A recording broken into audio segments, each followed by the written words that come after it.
Ein echter Bayer, der etwas auf sich hält, ist stolz auf seine Heimat, er braucht dazu kein Geld. Bei seinem lieben Weiberl, bei Weißwürst und beim Bier, ja, das ist sein Zuhause, wie Spanien für den Stier. Ein echter Bayer,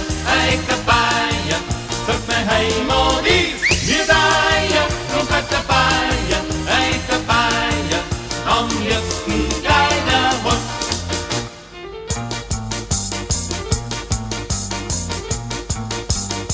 Ein echter Bayer fährt auch nicht nach Athen, fremder Länder Sitten muss er gar nicht sehen.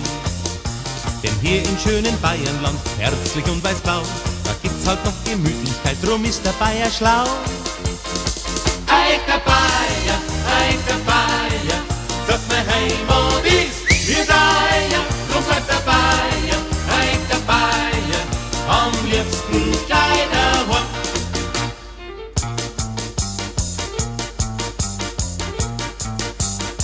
Ein echter Bayer, der jodelt auch sehr gern, der schunkelt mit seinem Maderl und lässt sich niemand stören.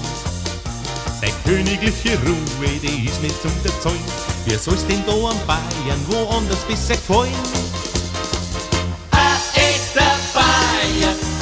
Bayer, sagt mein Heimat ist mir Bayer, drum bleibt der Bayer, ein echter Bayer, am liebsten gleich.